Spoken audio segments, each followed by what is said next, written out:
Hey everyone, welcome to Queerly Recommended, the podcast where we recommend queer films, books, TV shows, and more. I'm Tara Scott, and I review sapphic fiction at the Lesbian Review and Smart Bitches Trashy Books. And I know it's been a little while, but this week I am recommending a sapphic romance novel that was released earlier this year. And I'm Kris Bryant, a contemporary romance writer for Bold Strokes Books. And this week I'm recommending not one, but two documentaries. Woo! So, as always, we just want to take a minute to thank everyone who supports us, whether it's through our coffee, signing up for our newsletter.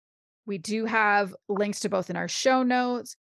Also want to just take a moment to specifically thank Dana, who supported us through coffee with this message saying, "Love your conversations. They're wise, witty, happy, filled with love for queerness." Thank you. Yay. That is so sweet. And we do love it. Speaking of coffee in our newsletter, mostly of our newsletter, we're going to do something new. Maybe when this drops, you'll notice today, or if I can't get my shit together this weekend, maybe it will be soon. Yeah, it's a little busy right now, but we've been talking about it. And actually, somebody who subscribes to our newsletter made a suggestion that I think ended up being a really good one. Actually, she's one of my former bosses. I love her so much. She's awesome. I'm kind of surprised because I can see sometimes who subscribers are. And some of them are like my coworkers and my former boss. And something that she suggested was, why don't you do it on Substack? And then I went out for dinner with some of my old coworkers, one of whom happens to subscribe. And I was like, hey, I want to get your take on that. And she said, heck yeah, you should absolutely go on Substack, because then you can actually embed videos. We can embed, like there was a newsletter recently where I linked to a playlist. She said, you can embed the playlist in there so that people using the Substack app can actually just engage with the stuff right there within. And I thought, well, that's a great idea. So we're going to switch the newsletter to Substack. All of the content, as far as we know for now anyway, like all the main content is always going to be free. The newsletter will always be free. Access to the podcast will always be free. That is something we are absolutely committed to. We will have paid tiers if you're inclined to support us. There is absolutely not an obligation. We know times are tough for a lot of people, but we might come up with some kind of bonus content that might be available at higher tiers. We don't know what that looks like yet, but if there's anything that you are dying to see that you think might actually be worth a little extra for, let us know. We're down for ideas all the time. I had a great idea, so maybe that'll happen. Yes, you do have a great idea. I did. Ooh. I just got to figure out the logistics. I know. And if we can make that as a promise. But even by having it on Substack too, the thing that I'm excited about is like, maybe we can start opening up some community conversations. Oh, that's even good. Just asking, like, I would love to know what everybody else is reading and watching and loving. So I think that gives us opportunities that using the kind of more traditional newsletter format and provider we've been using doesn't have. So stay tuned for that. So excited to evolve the newsletter with all of you so that we can make it maybe more of a community vibe and bring more of you into what we're doing. Speaking of communities. Yes. Kris, you went to Women's Week. I did. All right. Woo! Update from the field. Can you give us an update from the field? What was Women's Week 2023 like? So Women's Week was and always is a blast. Can I say blast? Is that even cool anymore? It was lit. It was on fire. You're asking me what's cool? Oh my God. We're in trouble. What are the young kids saying these days? Actually, it was a lot of fun, and it was great to see my friends again. And I got to meet new readers. We had, it was, I think Ruth said that we had like probably half as many new readers, or twice as many, or how do I want to say this? My math is off. It's Sunday. 50% more new readers? Was it that? Yeah, because it's not necessarily more. It's just different readers, like new to us readers. Cool. Well, hey, new to us readers. Yeah, exactly. So that was really cool. And so I spent a lot of the time before the panels that we had. So the panels for Bold Strokes Books happens at the library. And so basically there's a panel and then there's a 10-minute break from the next panel to get set up. And during that time, you can buy books. We have books over to the side. And so I spent that time at the table selling books. Like that was my shtick. I sold everybody's books. Like that was my thing. I sold out of my book. So that was amazing. Yay! Yeah. So that's what I did all week. And it was funny because I actually, I bought Rad's book so that she could sign it. And I normally don't do that. I don't know why I don't. Is it because she's your boss? Yeah. And maybe that's it. I don't know. I just felt like it was a book that she actually wrote a book with Julie Cannon, but that's not the book I got. I got another book from her and I had her sign it. And she looked at me and she goes, would you like me to sign it to Kris, Diva? And there was another name she gave me and I forgot what it was. And I just laughed so hard. It was so funny. And I'm like, please, all three. But it was very complimentary because she's like, thank you for, doing all that you do. Because I was up there trying to sell the books for everybody. And it was really nice. I met this one reader. It was funny because some of the books that I was recommending, they sold out of. BSB sold out of. And so I'm like, you know what? I'm going to go down to women's crafts because Michelle has a lot of books. And BSB only had our most recent books, for the year. And I think usually one, maybe two of each author. But women's crafts always has BSB books and they have a lot of the backlists. So I took this super sweet new reader, Taylor, down there and we signed books and sold books there too. Because I was like, my goodness. Yeah. I know. I was like, I'm here to sell books. That's what I'm going to do. And I'm going to meet some readers. And I did. And it was a lot of fun. We had a really good time. And I got to see a lot of my my patrons from Patreon. That was heard you great. met a couple of listeners too. I did. I met some listeners who just said, look, we listened to the show. We listened to the podcast. It's great. Keep doing what you're doing. And it just warmed my heart. It was just such a good time. It's like, and it, P-Town is super hard to get to. I know it's expensive, because you have to travel there and then the places are always very expensive because they're on the ocean. Or on the Cape, and it's just an expensive place to be. But it is worth it if you really want to get close and personal with a lot of the Bold Strokes books and the Bywater writers. That's the place to go. Do Bella authors tend to go to that one, or is that kind of less so? Like I know everybody goes to GCLS. That's kind of the without fail, you can meet people from all the companies there, and then regional sort of depends on which authors are close. We get a lot of indies in P-Town. A lot of indies are there. And it's just a really relaxed vibe because you're there for a long time. I mean, you are there at GCLS too, but GCLS has panels. It's very structured. Whereas Women's Week it's like you get done with a panel and you're talking to somebody, you're like, hey, I'm done. I'm going to go get lunch. Do you want to go too? And they're like, sure. And it's very casual, very laid back. Yeah. Plus it's the ocean every time. And for this landlocked baby right here, I need to see that ocean. So I love it for that. And it's just, it's our comfort. It's my comfort place. So I know that, GCLS bounces around different places and it's always unsettling when you go to a city that you've never been to before. There's always that level of awareness, of heightened awareness, where you are, where do I need to be? Where should I be? Where do I need to go to? Whereas P-Town, it's always the same. You can go down any of the streets, Bradford Commercial, and that there's going to be somebody at the Squealing Pig or the Blue Monkey it's just so much fun and I really enjoy it. And I think that if you can afford it, definitely at least try to go to Women's Week at least one time. So good. Well, I won't do it next year because I did promise you that I would go to GCLS next year.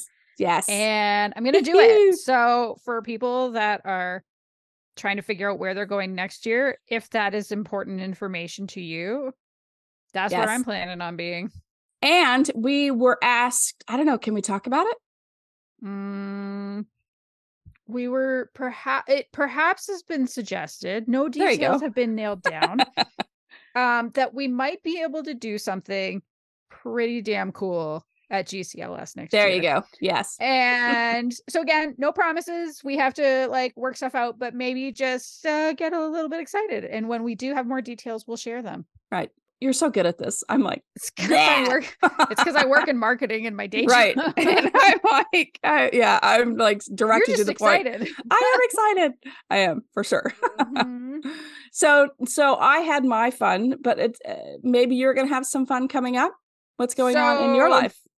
Work related, but in a week, I am going to my first conference. It might actually be first conference ever, like for a professional one that I have to go to like work as part of the staff, but that we're not throwing. Because at my last company, I used to go to the annual conference, but like we threw the conference. So I was kind of working it from that. And I realized this is so like, I find this kind of hilarious because I'm middle-aged, right? Like this has been said Come before. on, you're a That's baby. just a thing. I'm a baby. I'm a baby middle-ager. But I had to turn to my best friend. How lucky am I that my high school best friend lives here and she's still one of my best friends. She moved to the same city I moved to. Wow. And I was like, hey, can you take me shopping? I need grown-up clothes because I worked at a B2B tech company before. And I don't know if you know this, but like B2B tech conference wear is like blazer, t-shirt, jeans, sneakers. So it was like, oh no, I have to go to like a grown-up professional conference. What do people even wear to these? Like I work from home now. Like I think we all know pandemic wardrobe is like sweatshirt and or sorry, I mean like sweatpants, hoodies, t-shirts. Yeah, Right. I have tons of that. And like, I'm very good at what I do for work and I'm very professional in how I get it all done. But like, I don't have grown up conference wear. So my friend, bless her, we show up at the mall and I said, okay, look, I don't have like a strong vision for what I want, but I want to feel good when I look in the mirror. And I know that I feel good when I tend to dress more androgynous. And she was like, oh, no, no, no. I have a vision. You're going to have one monochromatic look. You're going to have a color look. And you're going to, Kris, you wouldn't believe this. Wow. Because I know you're not a huge fan of shopping either, right? I fucking love it. Do you? Like going clothes shopping? I love it. Okay. I totally misread you. I don't love clothes shopping. That's on me. 2 stores and we were done. We were having lunch in less than an hour. Wow. She is the queen. She knew what was up. She was pulling stuff on the rack and I was trying it on and all but one clothing item fit. I didn't know what size I was because I've lost like 10, 15 pounds and my body is shifting with the workouts I've been doing. Like, sorry, I mean, like my body composition has been shifting. And so I was like, I don't even know. She's like, here, try this on. I was like, oh my God, this one suit that I have, I look like such a boss bitch. Love it. I'm very pictures, excited. Photos. I will definitely send you pictures. I want to see them. So that's kind of that's what I have going on. I'm excited to just like go out and experience just like a normal work conference and learn a lot and meet a bunch of people. Right. And you don't have to stress about the conference itself. You can actually go and have a good time and not worry about, oh, did this go off right? Or is this? Yeah. Like, yes, I have a bunch of things that I need to do as part of representing my company, but I'm also excited because I work at a company that's all remote. And so there's a few of my coworkers I've met in person because they live in the same city as me, but I'm actually going to get to meet some of my coworkers in person for the first time. And they all just seem so lovely. I spend so much time with them on Zoom, but like, I'm going to hug them. Not all, well, consensually. I'm going to consensually hug my coworkers. Yes. Yes. Mm-hmm. I feel like it's going to be fun when we finally meet for the first time. I feel like right now, like right now, like our pictures right now is a true depiction, like actual size. I feel like, I feel like, you know, you're this tiny little thing. Well, how tall are you? You are closer to your camera than I am to mine. First of all, I do not have a head that tiny. You're like little super tiny. Yeah. I'm 5'5". All right. You are taller than me, but you're like 4 inches taller than me. Oh, stop it. You're 5 foot. Don't even try this 5'1". No, I am 5'1". Are you 5'1"? Yeah. Yeah, no, for real. Oh, well, I think technically I'm 5'1.5", but like who's kidding anyone with this half bullshit? I just say I'm 5'1". I think, yeah, it's like age. I'm 8 3/4. Yeah, right. I think like, people who are, you know, like right at 5 foot or real close add everything that they possibly can. Listen, I'm going to show up in my Doc Marten boots and I'm going to be 2 inches taller than I am now. So I'm going to be tall. And like everybody, all the readers and all the writers are going to be super tall. I'm always surprised how tall Melissa Braden is every time I see her. How tall is she? I forget that she's taller than I am. Yeah. She's like a couple inches taller than me. Look, I think I just need to hang out with Ray Spangler, who I know is also a little peanut. Right. Sweet peanut. They recently said something on Facebook about always feeling like bro vibes with me. And I was like, yeah, that feels right. All right. So, Kris, what have you been watching lately? Because I think you're too busy writing to be reading. No. So here's the deal. I'm still really far behind on my book. I gave myself a deadline that I have to really start focusing starting November 1st. I have to bang this book out. I have a feeling I'm going to have to push it. And I have a feeling I'm only going to have one book next year. But there's been too much going on in my life for me to spare the time to write. And it's unfortunate, but I think it's a must. I don't know. Like, I turned in Dreamer, and that actually has to do page proofs for. They came in last night, so I have to go and do page proofs. And I feel like if I had another month, that book would have been amazing. Yeah. You know, it's one of those where I don't want to keep rushing things because I have all these deadlines that used to work for me years ago before, you know, I got promoted and things like that. And, you know, my day job. So I have to figure out like what's important right now. So, yeah, I'm still trying to find my footing at this new position, and that pays the bills right now. So writing might have to go down to, instead of 3 books a year, it might have to go down to like 1 and a novella or something. But I got to figure out something. Speaking from the reader perspective, I can't speak for all of your readers, but I can say as a reader, I would personally prefer to have like one truly excellent book a year than like an author say, I did 3 books and I feel lukewarm about all of them because I didn't give them the love and attention. Like one book that knocks my socks off, you know, I'm going to be talking about that book for the next 6 months. That's just like how it goes. So I think that's cool. And like, there's different seasons for different things in life. Yeah. Like, so I'm, So anyway, I should be writing, but I'm not, because I just found out, because I have been gone and other things have been going on in my life. I just found out that the Great British Baking Show is back on Netflix. Woo! So I got to binge. Is it still Paul and Peru are the judges still? Yes. Okay. And who are the hosts? Oh, I knew you were going to ask me that. And I was hoping. Is it still those 2 guys? Is it still Matt and No. So I'm stalling because I'm going to pull it up, but I was actually a couple weeks behind. So it was nice because I got to binge like 3 or 4 episodes. When I first saw it, I was like, good. It was a super loud gasp, like, oh, it's back on. It's my comfort show. Okay, the Great British Baking Show. Actually, I'm waiting for it to finish, but the Great Canadian Baking Show has started up again. Oh, nice. But I think what I'm going to do is once I air the last episode, because I get impatient and I don't want, even for the gentlest show on television, which is the Great Canadian Baking Show, like I would rather have it so that if I have a migraine-y weekend, which, you know, happens like once a month or so, I'd love to be able to just like lay down with that show and just watch the whole thing kind of in one shot or in 2 days. Yeah. I like the binge. I like the binge. I can't find it. I can't do 2 things at once.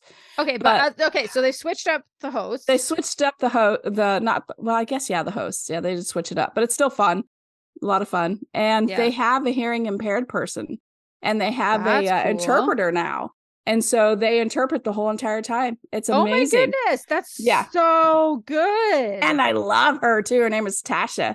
And she's an amazing baker, and she's just adorable. And I want to be friends with her. Is that who you're rooting for? I am. I'm rooting for her. And there's also a baker originally from Sri Lanka, and she is hilarious. Absolutely hilarious. And they really like her too, but I don't think she's going to go very far. But I think Tasha has a good shot at it. And there's this they just had this amazing showstoppers. It was like Pie Week. We call pie, they call it something else. You know how they call cookies, biscuits, and pastries. You know, I don't know what this is, but it was Pie Week, and your showstopper, this guy did like a flower pot, and it was like sunflowers. He made them out of everything was made out of pies, like the leaves were pies. Goodness. It was amazing. And I'm like, and he didn't even win the showstopper. Like, he wasn't the winner. Another woman did. She did an amazing job too. Whoa. So it was It was very, very cool. So that's my comfort place. Like the Great British Baking Show is just my comfort. Like I love it. I was so excited. I can binge that all day, every day. So I've been watching that. And then, so, because since we're still not really discussing struck work, I actually watched the Beckham documentary on Netflix. Was that good? I know nothing of Beckham other than, from like several years ago. I knew he was a great soccer player, but I don't follow soccer at all. And I knew he married a Spice Girl and all that like stuff. Super hot, or like a lot of people think he's super hot. That was the main thing. It was like, I knew he was an incredible soccer player, and he's done some modeling, and he married a Spice Girl, and they had like 4 or 5 kids. I absolutely love him now after watching that. Like, that documentary did such a good job of explaining who he is, where he came from, his family life. And to me, soccer, football, whatever you want to call it, soccer was life for him. He didn't have a lot of friends. His dad really pushed soccer, and he like joined like a major soccer team when he was a teenager. Like it was, goodness. I know. And it was like, I think he played his first professional game when he was 17, but they signed him when he was like 13 or 15 or something like that. Yeah. It was insane. And like, just his story was it was so unbelievably sweet.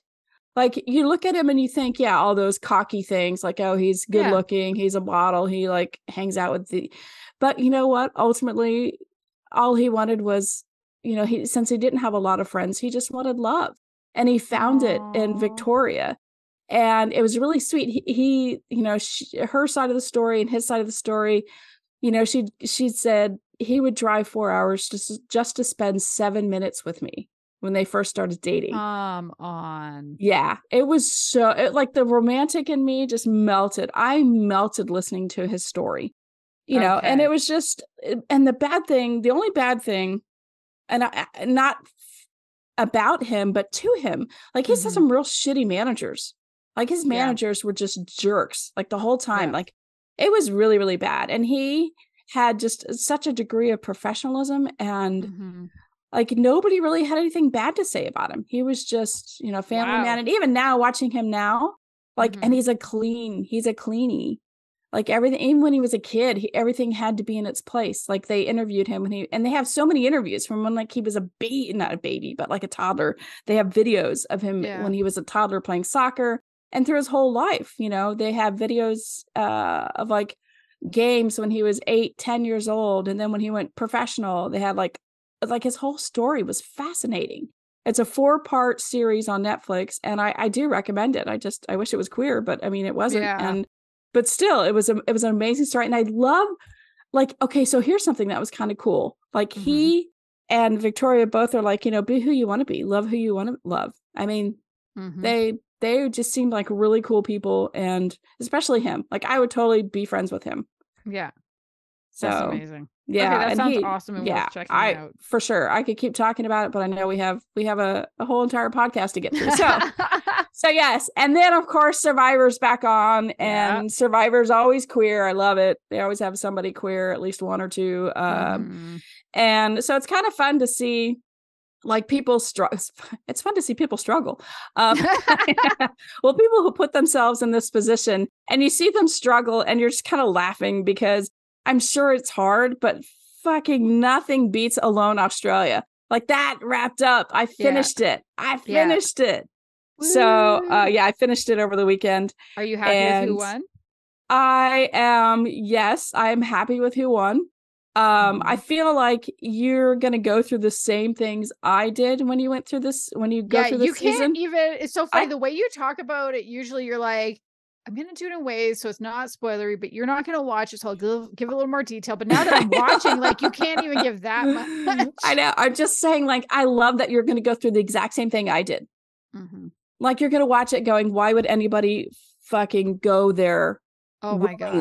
This place is the worst. Yeah. I mean, it is the worst place, I think. Well, I'm not the worst place on earth, but it's pretty damn close to actually, try to survive there. And the things that people eat, I'm not fucking eating that. It's not happening. Yeah, it's not happening. So yes. So yeah, that's what I've been watching. What about you? What have you been reading or watching? Okay, so sticking with Alone, I finished season 2, and it turns out that for 2 seasons in a row, when I would text you like, I think I like this guy, that's who ends up winning. Good for so you. I'm like, maybe I'm just really great at predicting this. I don't know. We'll find out. We'll find out. I was actually quite pleased with who won the second season. Totally thought he deserved it. And then I started watching season 3, and they switched locations because the first 2 were in the same place at the top of Vancouver Island off the coast of British Columbia. And then I was glad they switched locations because it was definitely starting to feel a little too samey for me. But now it's in Patagonia, and they were talking about the risks there, mainly the animals. And they were like, yeah, there's like pumas, and what were they? They were like wild, like warthogs or something. Like giant hogs, and I was like, what the fuck? And I actually texted you. I was like, that's when I would nope out immediately. I'm saying, like, I'm watching it, and they said that, and I literally said out loud, I was like, nope. Like, nope. Like 600-pound pigs with tusks that charge and will murder you. Absolutely not. I don't know how these people do it. I'm only in the first, because they do like the intro episode, and then they do the first real episode, I consider it. Oh yeah. I'm in the middle of the first real episode. So far, I like most of the people, though. Like, it's an interesting cast, and I'm curious to see how it goes. So yeah, I'm really glad I started joining you on this journey. It's fun. It's fun to watch. And because why would people willingly do this? And everybody thinks they're going to survive. Like everybody, oh, I can do this. I hunt game in Alabama, and I can like shoot an arrow, blah, blah, blah. And it cracks me up. It's like, you're not that good. I'm a shit ton better than I am, but I for sure would never say, hey, like I will survive the apocalypse, but it's not going to be smooth. No, it's not going to be pretty for most of us. So there's that. I'm still watching Drag Race UK, but like we're recording this on a Sunday. It released the last episode on Thursday, and I totally forgot. I actually forgot until I cracked open. We have an outline that we put together for every episode, and I was like, oh yeah, there is Drag Race UK on TV. So unfortunately, I wonder if that kind of says it all. Like, it's fine. There are very talented queens this season, but I wonder if like my ADHD hyperfixation has finally chilled out about RuPaul's Drag Race after like 2 literal years. So we'll see. I'm going to keep going with it. The next one, I've been so excited to tell you. It might only be available in Canada, and I'm not done yet, but I'm really enjoying it. It is a comedy docu-series. So it is a documentary series, absolutely. So it's not, this is not Struck Work that I'm covering, but it's called I Have Nothing. It's Canadian made. I've been watching it on Crave in Canada. And it has an improv comedian. She also does stand up, and she's a part of a sketch comedy show that was quite popular here called Baroness Von Sketch. If you ever have the opportunity to watch it, it's very, very funny. It's a 4-woman crew that does that show. And Carolyn she's actually the lesbian of the crew. And it starts with her, and also like Mae Martin is one of her very good friends and is a part of it, and talks about how in her stand-up show, she would have this bit where she talked about how she would be driving along, and do you remember Whitney Houston's song, I Have Nothing? It was like such a popular song, right? And that song would come on, and in her mind, she could picture an Olympic level professional figure skating routine. And this is the 6-part docuseries about her quest to get this song turned into an Olympic level professional figure skating routine with like her choreographing it.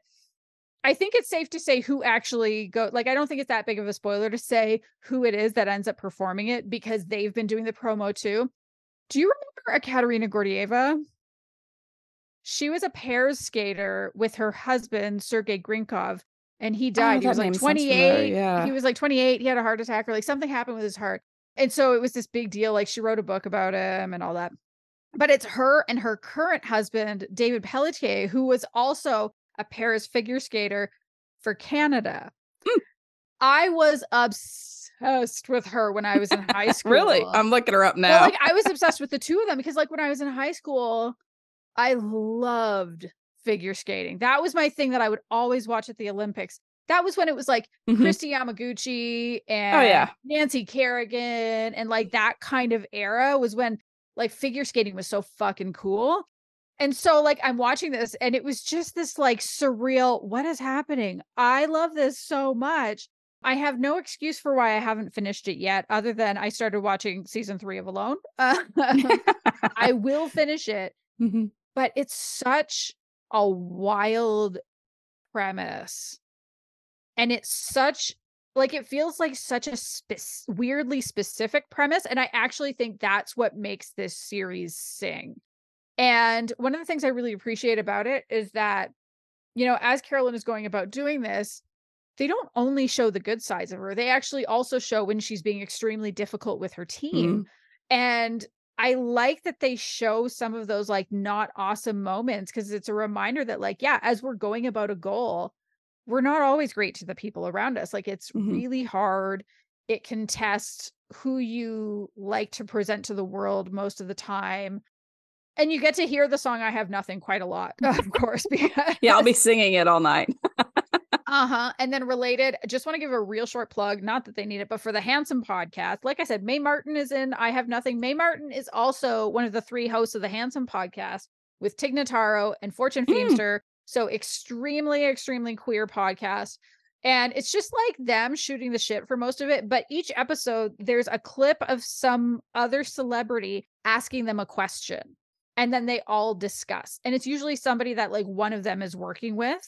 And so, for example, I think one of my favorites so far was Lance Bass, who is Fortune Feimster's friends with, asked, would you rather have one full-sized clone of yourself or would you rather have 5 half-sized clones of yourself?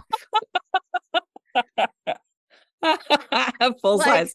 That's a good full size. Ridiculous, right? But sometimes the questions are serious. Like Kenan Thompson asked, when do they think the US will get a female president? Do you think it'll be like this time or this time? And that led to a super interesting conversation. I love it. I find the show, it's so fun. Their banter is so good. So like if you're looking for another queer podcast, hell yeah. Handsome Pod is where it's at. It is definitely my jam right now. Nice. That sounds awesome. So Kris. Yes. What is your official recommendation this week? So my official recommendation is actually 2 documentaries. Both are about Amy Winehouse. Back to Black and Reclaiming Amy. So I'm back on the musician train because of the whole struck work thing. Yep. And it took me 3 documentaries until I found the one where they talk about her bisexuality.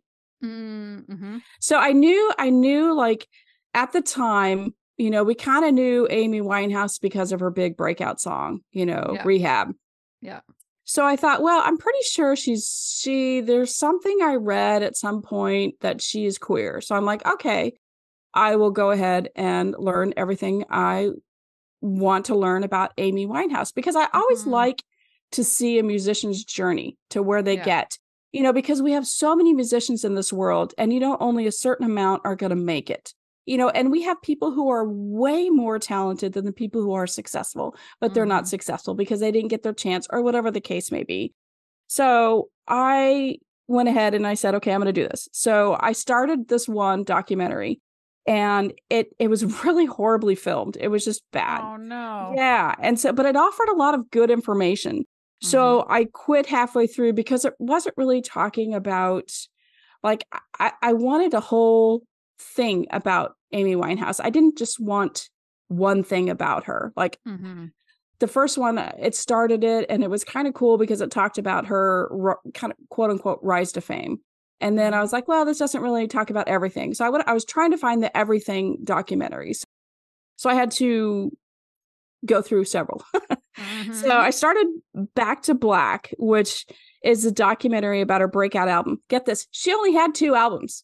I know, right? Yeah, 2 albums. But they're incredible. So I really didn't know a lot about her, other than she kind of looked like a 60s pinup musician. And I knew she died young. She was part of the 27 Club, which sounds horrible. And I hate even saying that, but that's the club where a lot of musicians and famous people die at 27. I don't think it's really called Club 27, but a lot. It's like but it's like the Kurt Cobain, Jimi Hendrix. Exactly. Yes. Yeah. And I knew that she died from some sort of overdose. Like something happened. Yeah. And I wasn't sure what it was. And like, I think we are trained as humans, like, oh, that's too bad. She died of an overdose. And we don't really know like the history or anything about why somebody dies young about something. I thought, well, let's get to know more about Amy. And so history about me is I love Motown music. Like I grew up listening to, yes. I actually grew up with it too. I love it. I grew up with Detroit radio. And so when even as a kid in the 80s, they still had a Motown station in Detroit because that was where it originated. Mm-hmm. We had it here too. And so this is a funny thing. So when I was a kid, I want to say it was Time. Time had a CD series. It'd be like music of 1961, 1962, 1963. And I loved 1964. I stole that from my dad. And I had that CD. I knew everything about that CD. I loved it so much. So like I said, I grew up on Motown and Elvis. Like those were my options as a kid. Motown, Elvis, it was all, old country. And I was like, absolutely not. Like, no. Yeah. So we always picked Motown or Elvis. And Amy loved Motown. So there's so much 60s girl band influence in her music that I just started to kind of go down the rabbit hole of like where her influence comes from. And so I had no idea she had a jazz background. Like that was her thing. Yes, right? All jazz. Her first album was all jazz. Yeah. And it's her kind of jazz. It's not like I can sit there and say, Alexa or whatever, play jazz and it would, it's not like that. It's basically, it's her own. And, it's truly her own music. Like she refused to, one of the things she said in an interview, she says, I don't want my music to sound like people in the 1990s. Everything is written for them and they just sing it. Mm-hmm. And so she wanted to bring this, and I think a lot of artists do that. I mean, I think you have two artists. You have the ones that want to like climb the chart and be the one, like the boy bands and the people who sing other people's music. And then you have the real individual artists who really want to succeed in what they believe to be, theirs. Yeah, exactly. So she wanted to be a jazz singer and she didn't want to compromise. And her lyrics, basically, if you look at her lyrics, it's just poetry to some music that she created. And it's funny because Natalie Merchant does the same thing she did way back when. Is like the song can be upbeat and like, oh, this is kind of cool beat, and you don't really listen to the words until you listen to the words. And like her words are some words. Yeah. So she'll drop like in the middle of a song, she'll say like one of the things I like, what? She said something about getting his dick wet in a jazzy, kind of a song. And then she talks about fuckery a lot. She sings a lot about that. So I loved it. I loved actually paying attention to the words. And that, like I said, I had no real history about Amy Winehouse until I started going down this little rabbit hole about what happened to her. So I stopped watching Back to Black because it was really just about that album, which was her one breakthrough album. And it had all the songs that we know, the Rehab, there's a couple others that came out, that came off of that CD. So Reclaiming Amy, this documentary, and I have no idea what the history is, where it came from, but it feels like it's the documentary that her parents put out to kind of offset the other documentaries that make them look awful, make them look like horrible parents. Yeah. Her parents divorced when she was like 9. She was real young.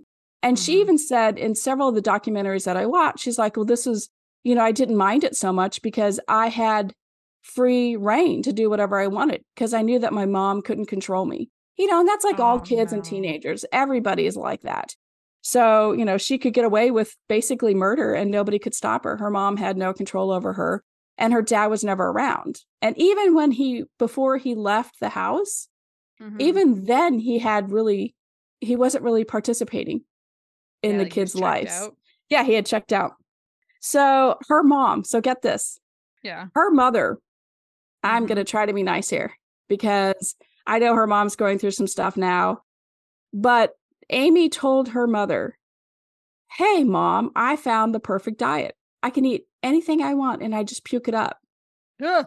And her mom's like, okay, that's just a phase. That's an eating disorder. 100% it's an eating disorder. So not only was she bulimic, but she also had had depression. She was depressed. And they knew that. Everybody knew she had this eating disorder and she was depressed. So between the first and second album, the first album I think had some mild success. And that's when she started partying like really hard. She was partying with her friends, had a good time, had some relationships. And the drinking kind of got out of control. And so her friends and her manager found her at her apartment. She had passed out. She'd hit her head, passed out, drunk. Oh, my goodness. Yeah. And so they're like, hey, we really need to get you into rehab. We need you to take care of yourself. It was like an intervention. And she goes, I'll tell you what, I will go to rehab if my dad thinks that I need rehab. So they had already talked to her father before this happened, like they being her friends and her manager. And so they all get in the car and they drive over to her dad's house. And Amy goes to her dad, sits on her dad's lap, puts her arm around him. And he's like, oh, no, she doesn't need rehab. She's fine. She doesn't need rehab. Oh my so goodness. She's like, I don't need rehab. So then like her manager or producer or somebody said, because she's like, no, I don't need rehab. So he's like, oh, that'd be kind of a cool song. So that's where Rehab comes from, the song. I mean, it literally is the story of rehab. They tried to take me to rehab and I said, no. And she even talks about her dad in the song. Yeah. So that's what we're dealing with. It is awful. It is absolutely like her dad, like this whole fuck. I can't. Oh my God. And it's so failed her. Her family and her friends failed her. But I mean, her friends were young and they were partiers just like her. Yeah. And even in this Reclaiming Amy, her friends are like, we knew that she had a problem, but it wasn't a problem that people talked about. Eating disorders weren't like really a problem. Everybody knew she had it. Yeah. And everybody knew that it was like literally like eating away at her. Yeah. Also, I don't think most people are equipped to know how to talk about it. That's true. I even remember it was quite a long while ago, but I took mental health first aid training, and they teach you what to do if someone is suicidal. But like, I don't know what you're supposed to do. Right. Like, even having gotten that certification, I don't know what you're supposed to do if someone in your life has an eating disorder, other than maybe try to get them to get help. Like, right. I mean, but for mom to say, oh, it's just a phase. Oh, it's just a phase. Teenage girls do it. Oh, I mean, that, like by the end of this documentary, I was bawling. Yeah. So they do talk about her, like her relationships in life. Her boyfriend, on off again boyfriend turned husband, he was actually the one that got her into drugs, harder drugs. And her dad swears that she was only into drugs for like a year. And then she sobered up with the drugs, but really fell into alcohol. And so when she passed, they found 3 empty bottles of vodka in the room with her. Yeah, she died of alcohol poisoning. Yeah, she died of alcohol poisoning. Oh my goodness. I know. Like, and it was the people who they were talking to, like one of them was her ex-girlfriend. I think her name is Katrina, and she was asked to help like prepare the body and stuff. The parents, yeah, it was hard. Like the whole thing was just, like I said, by the end of it, I was bawling. Like I had no idea that, like, I just knew Amy Winehouse sang a couple songs, sounded pretty good. And I thought, like typical, most people think, oh, they just threw their life away. But you don't really know until you know, like the struggles and everything that happened. And the parents are like, not our fault, and they're in charge of her estate, and like everything falls to them.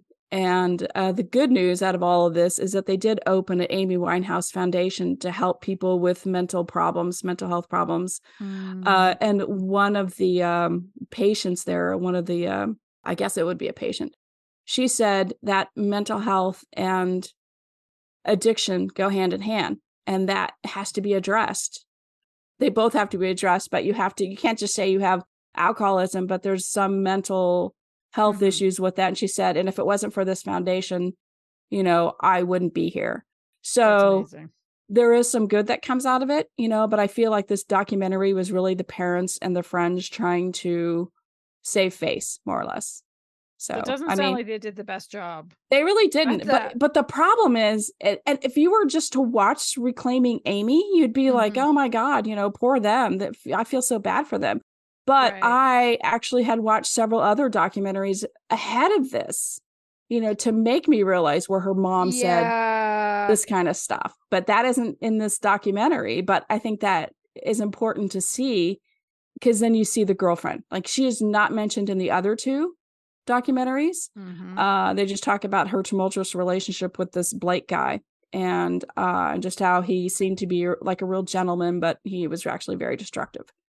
So that's a super interesting point about the nature of documentaries, and where if you're able, it is a great idea to watch multiple about the same thing, because as much as so we've been covering a lot more documentaries on here because they're not struck work with SAG-AFTRA, but at the same time, there is a certain amount of storytelling that goes into them. There is a perspective and a point of view that is put together by, the director and whoever else is putting it together. And it's kind of reminding me of some of the George Michael documentaries. And because you watched Wham! I watched Freedom 90, and I was quite excited to watch, Freedom Uncut. And I was quite excited to watch Freedom Uncut, especially when I realized, this is the one that he was involved in making. Like, he was personally involved in a couple of documentaries about his life. There was that one, and one that he did, I don't know, like a decade or more before that. But there's also been like one or two documentaries that have come out after, and that were made after he passed. And it's like, well, why are they making this? And it's like, it's his old boyfriend and it's his old manager. And it's like, okay, what do these people stand to gain from it? And I haven't watched those ones, but I love that you watched multiples to try to get to kind of that more fulsome picture of I wanted to see. Who was she actually? What actually happened to her? And it was my love for the whole Motown scene and the girl bands of the 60s. And I was like, oh my gosh, that's great. We have that in common. And then I was like, well, this actually propels me into digging deeper into her story. And like I said, it was fucking sad. I cried at the end, and I didn't have that reaction when it happened, because I was like, oh, that's sad, type thing. It was because I didn't really know anything. And I think the one thing about this strike is that, yes, we are seeing a lot more documentaries, and I'm learning so much more about musicians and things of my past that I knew about, but I didn't really know in depthly. And so this is good because I'm seeing that I get more of a well-rounded history. And that's, it's good, but it's also bad too in this situation. Well, it's sad, but also I think it's interesting because how long ago did she die again? I know it was quite 2011. Yeah. So it's been over a decade, but I don't think the media helped anything and didn't treat her very well at all. No. And British media is just a problem in general, but the sensationalization of her addiction and I don't remember the media treating much of anything about her with very much nuance, and definitely not kindness. It was kind of furthering just this she's just a junkie. Oh, she's just an addict. Right. And I think it's good to dig into some of these things so we can also interrogate, okay, why is this what I always believed about this person? How is the media complicit in these narratives? Because they did similar things with George Michael. Oh, he's just a sex addict. Oh, he's just, he's just addicted to drugs. Oh, he's just, and it's you watch some of these documentaries and you're like, oh, there's an incredibly sensitive person behind the story who just wanted connection, who just wanted to be loved. I haven't seen it yet, but one of my best friends has been telling me about a documentary about Michael Hutchence from INXS. And he loved it. If you can find that documentary, apparently it's excellent. Not queer, but, and he said same thing, just such a tortured soul right behind the music, such a beautiful soul. But what we hear about is the death. And what we right hear about is the addiction. and I And it's like, loved NXX. I mean, that was he was gorgeous. Oh Gorgeous yes. man, very Oh gorgeous. yes. Yeah, and it was just like so sad, you know, and you didn't back then, you didn't have the internet to go look, and you didn't have the documentaries that dug deep, and you didn't have all that. You just heard that he died, and he hanged himself. That was the death thing. And but then, you know, the older you get, if you still have that interest, you dig into it to find out more about it. So that's the good thing about documentaries. But I will say this, like you brushed up on the media over in England. And let me tell you, watching Beckham, I fucking hate the media in England. Even the fans, everybody is awful. Like Beckham is like one of the best soccer players ever. And like he got kicked out of the World Cup. I think it was the World Cup, and they lost, and they hated him for years. They hated him for, they like ran him out of England. It was driving hate to sell newspapers. Fuck you. Like that is such, the moral bankruptcy of it all is so horrifying. That's kind of like, what do we have here that does that? You know, the Globe, or there used to be one. God, I forgot what it was called. It was like because you're not here. So it's like, it wasn't like the Star, it was something. And it was just awful. Like everybody. And it's just there's still the New York Post. Yeah, the New York Post. But I think now, I will say this about us, about the United States. You know, I mean, you can talk about how it's skewed to the left or to the right, whatever the news is. But for the most part, people are dicks to people, especially if they've, you know, they screwed up. They might say something they screwed up, but they won't like harp on it for years and years.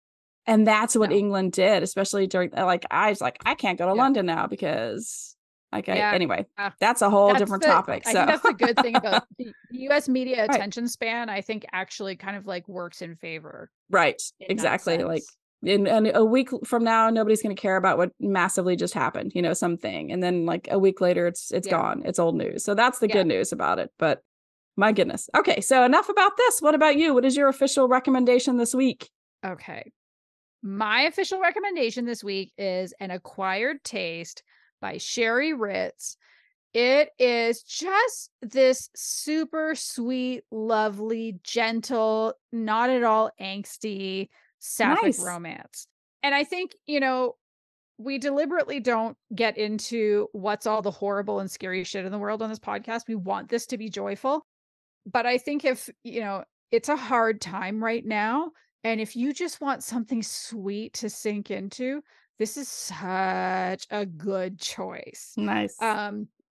So there's two lead characters, Ashley Castle and Elle Bissette. Ashley has this reality show that was called Queen of the Castle, and it's kind of like her as a homemaker with her husband, but, you know, they've gotten a divorce, and so their ratings are not doing well at all. And so her agent has this amazing idea. Ashley, I'm going to get you, you're going to go on this cooking competition show, and everybody's going to love you. They're going to remember that you're just the same person you've always been. And she's like, okay. But do you remember that I don't know how to cook? Nobody actually knows this. Like, this would actually be a big problem if everybody found out she didn't know how to cook. And her agent's like, whatever, we'll get somebody to teach you how to cook.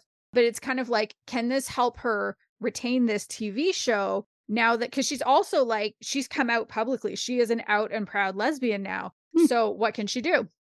And she gets on set, and Elle is there. And like, she used to have the biggest crush on Elle because, you know, they were going for the same TV roles. And actually at one point, Elle gave up this role, and that's the TV role. It was this like teen drama that just defined Ashley's acting career. And then of course, from Elle's perspective, so she ended up being most famous for voicing like the character of some, I think like probably kind of like Paw Patrol-ish, I guess, and voicing kind of the female character. And there's another iteration of it coming out, and they don't hire her for it. And it's this like big kind of deal. She's a single mom, and she needs to like be on TV in any capacity just to like, can I start getting gigs again? And so she ends up on this cooking competition show. And then she sees Ashley Castle there, and she's fucking annoyed because Ashley stole this role from her. So like immediately there's just this difference in like, how did this Ashley getting the role go down situation? But then also Ashley's like super hot. So she's like, well, I'm mad at her, but she's distractingly beautiful. Goddamn, what am I going to do? And so it's just interesting because like they have this history between them, but they also have this chemistry and they're both competing. And so now it's like, okay, who's going to win? How are we going to get from this to the happily ever after? Because this is a romance. Therefore, it's not a spoiler for me to say happily ever after. I just really loved it. This is not one of those like breakup and then makeup stories. There is there is angst to it, but it's related to secondary plot lines. And I thought it was interesting. And there's enough of it that it keeps things super interesting. I thought there would be a lot more rivalry between them on set. But then, of course, there couldn't be as soon as I learned that Ashley couldn't cook. Like, how can there actually be rivalry when Elle's actually an excellent cook and Ashley needs help and like somebody is hired to help her? And it just works out. Like, it's so cute and works out really perfectly. I quite liked how it worked with Elle as a single mom. Her daughter is a teenager. And so I think what was good is in some ways, because sometimes when kids are written into stories, they're just like sort of there as set dressing almost. Mm-hmm. No, she ends up being like a fully fledged character who has her own crush on somebody else that's competing in the show because he's a young YouTuber. And like, that's kind of a cute little side situation. And so the thing that's nice too is that when you get to the happily ever after, because there is a kid involved, although it's a teenager, it feels like a family happily ever after. Good. Yeah. Which I find really satisfying because if it's only good for the mom and it's not good for the kid, then that can be kind of like weird and squicky. But no, it's like, it's a really good one. There's only one thing I struggled with. This was what I would call like a nearly perfect book. I'm greedy. I like perfect books. And I don't think this is like, I'm not saying like, don't read it as much as just there's this like big revelation that comes out in the second half. And that's why I said like where kind of the angst comes from, where like what's driving the tension. And I thought it was really interesting the way it takes Elle's version of events and throws that history up in the air. And she realizes, oh, maybe I didn't actually know everything that was happening. And I thought that was super, super interesting. And like everything fell into place there. Like it worked really well. But it was missing almost like one scene with Elle going back to the people who told her in the first place. And without knowing kind of what happens there, like, does she ever go back? I just want to know what happened? Does she never go? Does she go? Is there like oh no, I feel like I need to say something to you. Like, what is happening? So it just felt like there was one thread that was left dangling. That, I mean, even if there was a short story in a newsletter, I would sign up for that newsletter immediately because I just want to know. Yeah. Come on, write a short story. Please just let us know what happened. But it was just like, it was cute. I love cooking shows. That sounds cute. Yeah. I love reality shows in general. You know, I thought it was super interesting having this, like, we each have fundamentally different perspectives on how this big event went down. I thought it was all handled really well. And it was funny. I went and I looked at some of the Goodreads reviews because it came out, I think it was released, if you're in North America, it was released in the summer, or if you're in the Southern Hemisphere, I suppose it was released in winter. But for me, it was like a lot of people saying, oh, this is a perfect summer read. And as I was reading it, I was thinking, oh man, this is like a perfect fall winter read. And you just read it like you're snuggled up with a blanket, you get some hot cocoa. Like, it's so, I think it's perfect any time of year that you want that kind of like gentle read with fun characters coming together. It's not going to be stressful, but you're just going to have that like warm, cozy feeling because the ending is truly perfect. Oh, nice. It's just sweet and lovely. So yes, my recommendation this week is An Acquired Taste by Sherry Ritz. Even the title is cute. Yeah. For like a foodie romance, like, so good. Bravo, Sherry Ritz. It was just a fun one. I liked it quite a lot. That is all for this episode. If you've enjoyed the show, make sure you subscribed on your podcast app. If you have a friend that you think would like it, please pass it on to them and tell them all about it. Or if you'd like to support us, we do have the links in our show notes to our coffee and our newsletter. Or maybe if I did manage to get it together, it's going to be the Substack link this time. We'll see how this week goes. Or if you, well, hell. Aha! It's not just me. No, it's not. I was thinking about other social media right then. So, or if you want to connect with us on your favorite social media sites, we have links in the show notes for that too. Or you can just search for Queerly Recommended on all the sites, or email us at podcast@queerlyrecommended.com. Goodbye, everyone. Goodbye.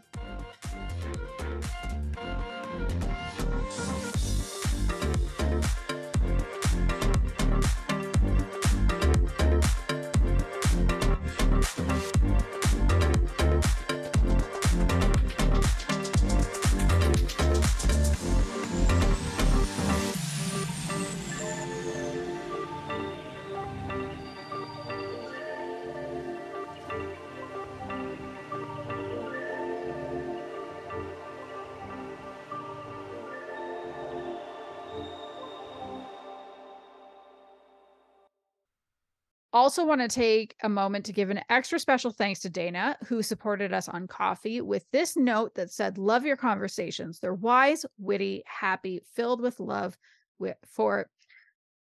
Let's try that again. Want to take an...